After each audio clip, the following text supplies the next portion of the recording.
Bienvenue dans cette nouvelle édition du QG News. Au sommaire, des chefs d'entreprise africains reçus par le président français François Hollande. La rencontre a eu lieu ce vendredi 7 octobre, l'occasion de lancer de nouvelles formes de partenariats économiques.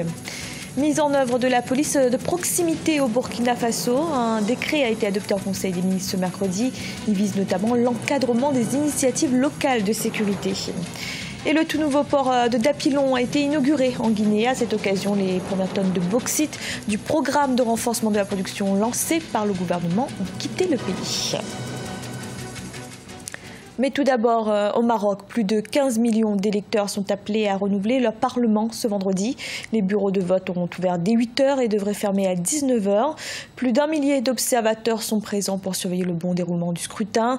Enjeu de cette élection, savoir si le parti de la justice et du développement de l'actuel Premier ministre Abdelila Benkiran sera reconduit ou non au sein de la coalition gouvernementale. Dans l'actualité également, des chefs d'entreprise africains ont été reçus ce vendredi à l'Elysée, à Paris, en France, par le président français François Hollande. Parmi eux, le Nigérian Aliko Dangote, plus grande fortune du continent. Il a été question de partenariat, d'investissement, mais aussi de transfert de technologie. Reportage de Paul de Singoué.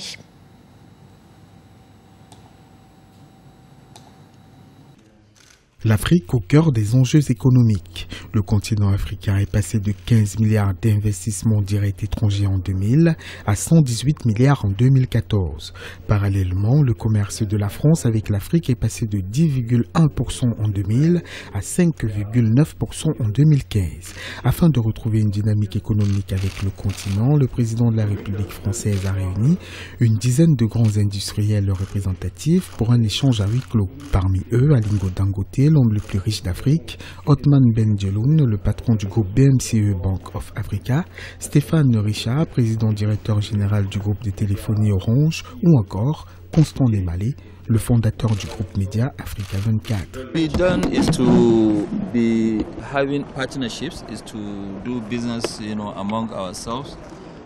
Nous avons l'intention de faire des partenariats, de faire des affaires entre nous, et évidemment un transfert de technologie, des investissements en Afrique et aussi en France. Vous savez, plus vous investissez, plus vous avez de chances de venir à bout de challenges comme la sécurité, le terrorisme. Les présidents se rencontrent, mais quand ils le font, ils ne parlent pas que de sécurité. Je pense que le partenariat public-privé est très important, car il apportera beaucoup d'opportunités pour les Français et les Africains. C'est un marché immense. Nous pouvons vendre nos marchandises ici, et ils peuvent faire pareil chez nous. Et je pense que cela créera une très bonne activité transformationnelle.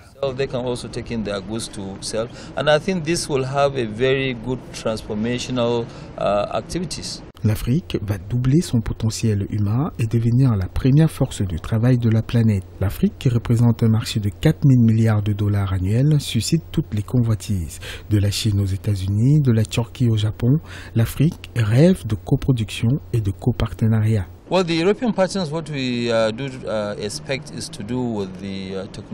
Avec les Européens, nous voulons surtout travailler au niveau du transfert de technologie entre nos entreprises et les entreprises européennes. Nous avons besoin de formation. L'éducation est l'une des principales problématiques que nous sommes en train d'étudier et dans laquelle nous souhaitons investir à long terme.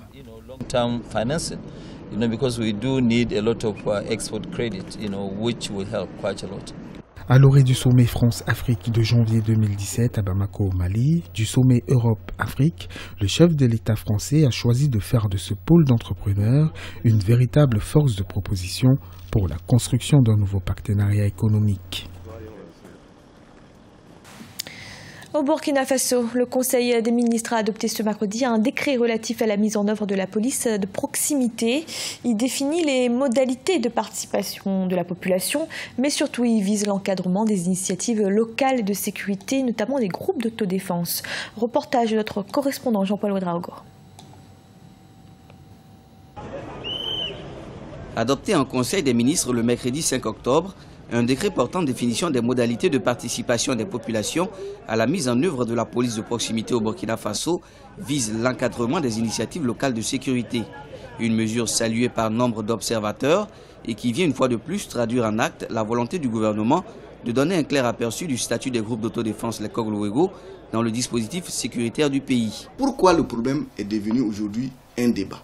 c'est les magistrats qui ont mal posé le problème parce qu'ils sont sortis automatiquement comme des opposants et ils appellent à dissoudre les Kolowego. Non, c'est un phénomène social qui est né et il faut l'appréhender pour trouver des solutions. En le cernant, les solutions, en faisant un bon diagnostic social, les solutions se présentent par elles-mêmes. Toujours selon la décision, il reviendra au Conseil des collectivités locales, aux autorités administratives et aux forces de sécurité d'assurer le suivi des activités des groupes d'autodéfense. Si c'est un signal fort reçu par ces derniers, de l'avis des Burkinabés, ce décret pourrait permettre un plus grand ancrage des services de sécurité sur toute l'étendue du territoire. Mao en Chine avait dit que la révolution chinoise sera paysanne ou ne sera pas. Parce qu'il avait compris qu'il faut aller commencer par la base. Aujourd'hui, vous partez dans des villages, tout un département, il n'y a ni police ni la gendarmerie. La justice, tu peux parcourir 50 km, 30 km, 40 km, 100 km même pour aller pour un problème de justice. Longtemps restés au cœur de la polémique, les Kogolwego sont des milices armées populaires qui se sont fédérées en vue de faire face aux nombreux cas de vol dont étaient victimes les villageois. Dès lors, ils s'étaient multipliés et avaient érigé leurs propres tribunaux, défiant ainsi le système judiciaire en place. L'avènement d'un tel décret pourrait alors rassurer les associations de défense des droits humains qui, elles, n'avaient cessé de dénoncer certaines bavures occasionnées par ces groupes. En Guinée, le nouveau port de Dapilon a été inauguré. À cette occasion, le président Alpha Condé a assisté au départ des premières tonnes de bauxite du programme de renforcement de la production lancé par le gouvernement. À partir de 2017, 35 millions de tonnes de bauxite devraient être transportées chaque année. Reportage de notre correspondant Emmanuel Milimono. Le secteur minier guinéen se porte bien. Un vaste programme de renforcement de la production a récemment été lancé par le gouvernement grâce à l'arrivée de nouvelles sociétés d'exploitation ainsi que l'amélioration des activités de celles existantes déjà. Au lendemain de la célébration de la fête anniversaire de l'indépendance nationale, le président Alpha Condé assiste au départ officiel de la première tonne de bauxite issue de ce programme. Ces infrastructures sont de niveau international et permettront l'atteinte de nos objectifs de production. Nous avons aussi augmenté la capacité de transport terrestre et maritime afin de construire une nouvelle ligne maritime bidirective entre la Guinée et la Chine. La Guinée sera capable de jouer un rôle de plus en plus important sur la scène internationale. Ce port vise à exporter au quotidien 45 000 tonnes de bauxite après l'atteinte de sa pleine puissance en février 2017.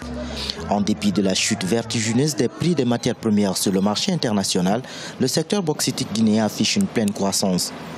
De 150 millions de tonnes actuellement en production, les acteurs du secteur visent à atteindre 300 millions dans les 5 prochaines années, ce qui représente une bouffée d'oxygène pour l'économie du pays.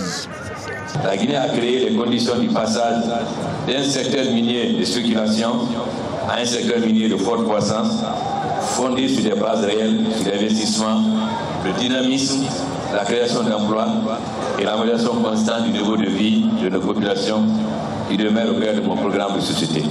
La Guinée est maintenant un pays propice pour l'investissement. L'investissement sur le site de la SMB s'élève aujourd'hui à 500 millions de dollars et les perspectives en termes d'exportation annuelle s'élèvent quant à elles à 35 millions de tonnes dans quelques mois. L'économie guinéenne devrait atteindre une croissance de 5,2% à la fin 2016. Selon le Fonds monétaire international, l'accroissement des activités minières avec le renforcement de la production jouera un rôle clé dans cette performance. La commission régionale des pêches du Golfe de Guinée était réunie ce jeudi 6 octobre à Yaoundé au Cameroun. Les ministres des pays membres de l'organisation ont réaffirmé leur engagement à lutter contre la pêche illicite. Ils entendent notamment installer un système de suivi des navires par satellite. Reportage de notre correspondante Viviane Baoken. Le golfe de Guinée dispose d'importantes ressources halieutiques. Ces ressources prisées par les nations étrangères font l'objet d'exploitations abusives depuis plusieurs années par des navires de pêche non identifiés. Les États africains réunis au sein de la Commission régionale des pêches du golfe de Guinée entendent riposter. Première mesure, installer un système de suivi des navires par satellite. Il y a une dynamique nouvelle de mise en commun des moyens de surveillance, notamment par l'installation dans plusieurs pays de la sous-région de ce qu'on appelle le système de suivi des navires par satellite. Donc ça permet déjà de réduire un peu notamment pour les flottes nationales, parce que ce système touche plus les flottes nationales, de réduire donc la pratique les mauvaises pratiques de pêche par les flottes nationales. Au Cameroun, comme dans beaucoup d'autres pays, la menace est présente. Et pour renforcer les mécanismes de surveillance de ces espaces maritimes, les autorités en charge des pêches misent sur l'expertise des forces de défense camerounaises. Nous notons effectivement des violations de l'espace maritime et nos États, le Cameroun particulièrement, a eu à mener des actions tout à fait spécifiques et assez originales. Le ministère de l'élevage a signé une convention avec l'armée, une convention dans le cadre de la protection de l'environnement de l'espace maritime. Et il était important qu'elle apporte un concours au service technique du ministère de l'élevage. Je pense que c'est un exemple qui peut être dupliqué dans les autres pays de la COREP pour pouvoir surveiller et protéger cette ressource importante qu'est le poisson. Selon les experts, l'exploitation illicite de l'espace halieutique du golfe de Guinée freine considérablement le développement de l'aquaculture. Pour ces derniers, l'urgence s'impose. Les États africains doivent s'unir afin de garantir le bien-être des habitants. Ce journal a été réalisé par l'ensemble de la rédaction. Merci de l'avoir suivi. Retrouvez dans un instant une nouvelle édition de l'information.